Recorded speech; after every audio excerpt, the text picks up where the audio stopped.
Hey guys, it wasn't planned to do a behind the closed doors today because it's actually my day off, but we got something cool in the mail and well, I just want to share with you guys my first thoughts and opinions on Anouk's new MacBook Pro.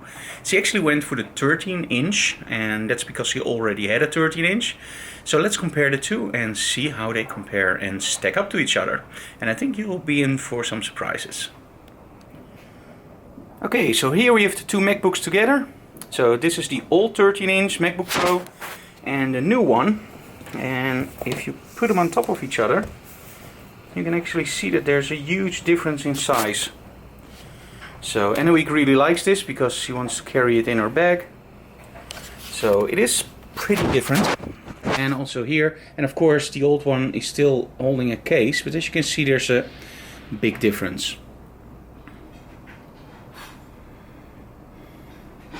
This is without a doubt one of the things that I absolutely love about the Macs is if you buy a new one, you can just use your transfer information. And that's a really big plus because you don't have to reinstall everything on the new one. So you just connect the Thunderbolt 2 cable on your old Mac to the USB-C or Thunderbolt 3 on the new Mac. And we actually use a converter for that or dongle. And after that it's pretty simple, it will just copy itself and well, in essence, yes, you're done, that's all. I started up the migration assistant on Anouk's Mac and the only thing you have to do is to another Mac and then continue.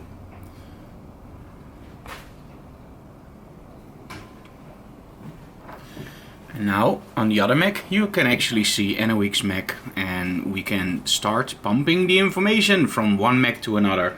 This is absolutely an awesome way to install a new system and I wish every computer would work this way. While everything is copying, let's look at the difference in keyboards.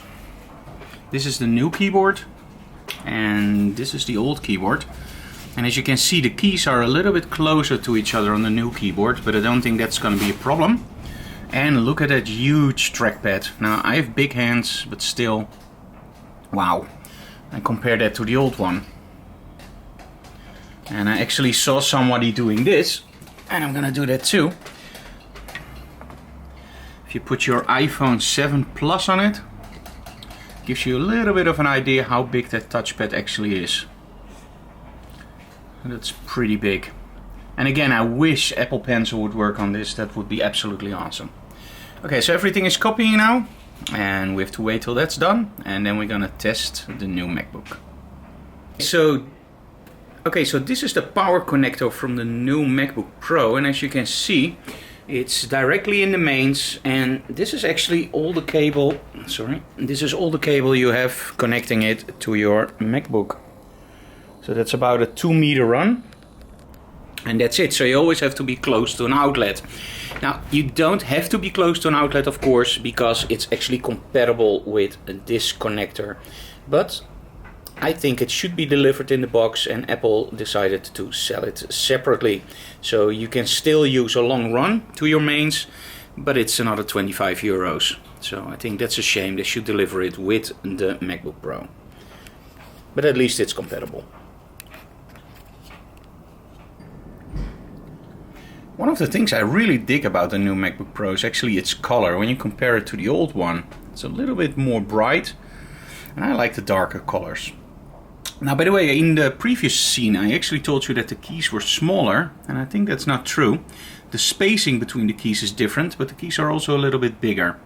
So as soon as everything's done copying, we will do a little test for the keyboard and we'll let you know which one we like more.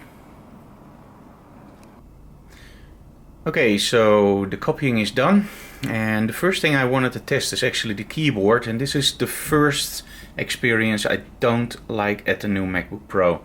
If you look at the old one you get a really nice feel of the keys, nice travel, and it just feels very good.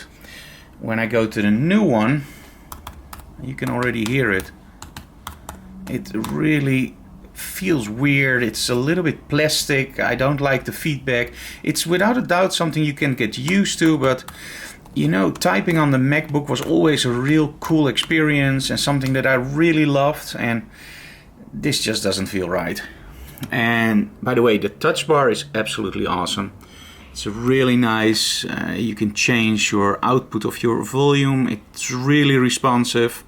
It's pretty bright. I was afraid that it wouldn't be bright enough.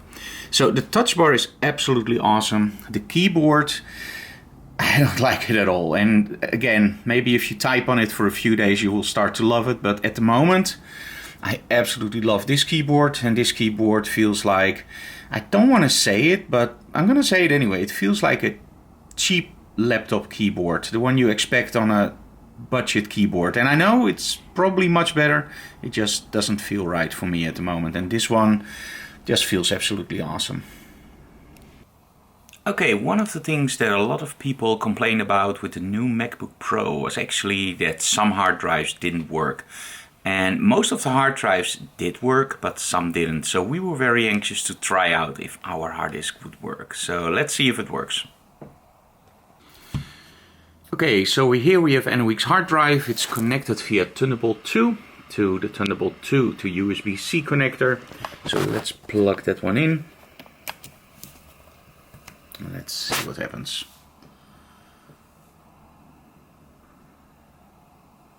We hear it spinning up, and there it is. So that hard drive works, and it seems to work pretty well. Because we of course already tested this a little bit.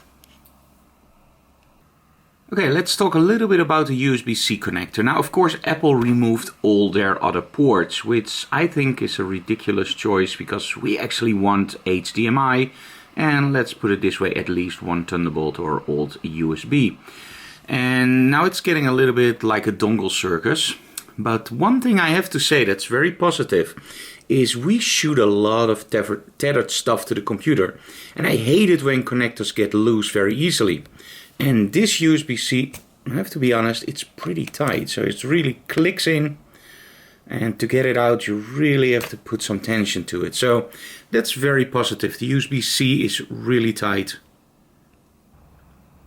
Okay, so the first day with the MacBook Pro, we only just looked at the MacBook and Anouk actually tried some stuff on it. Her opinion is it's very, very fast, but she didn't like the keyboard at all.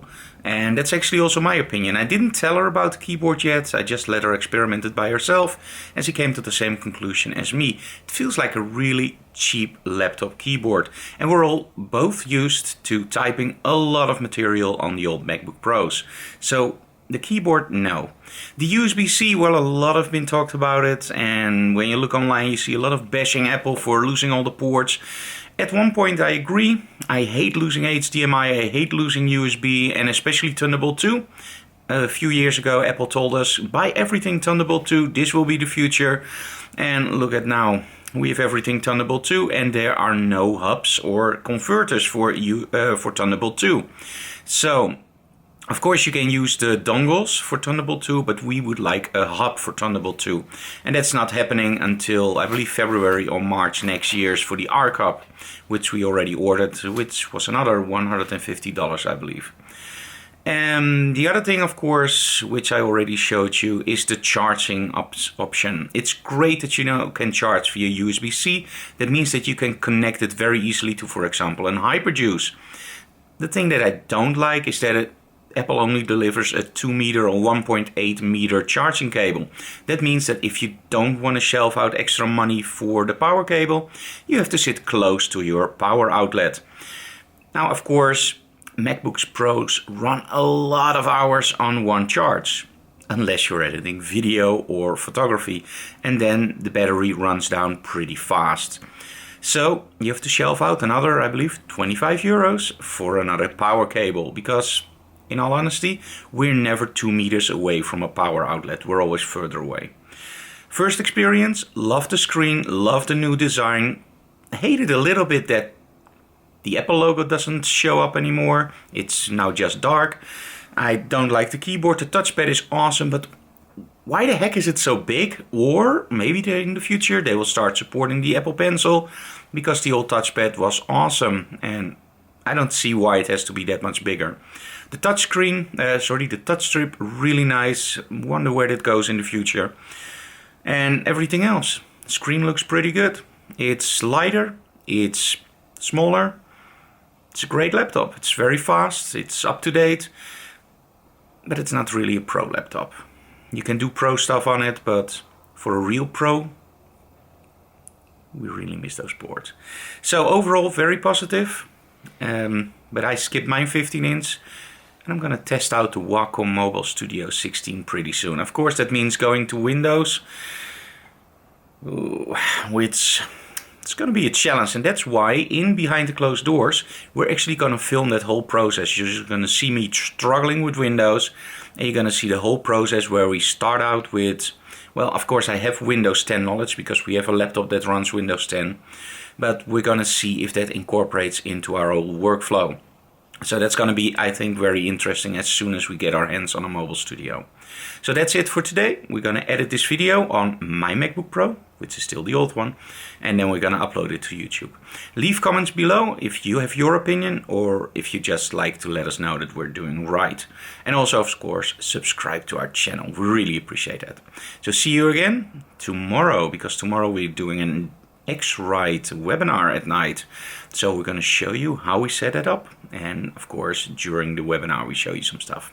Well, have a good evening or morning wherever you are, and see you tomorrow. Bye bye guys.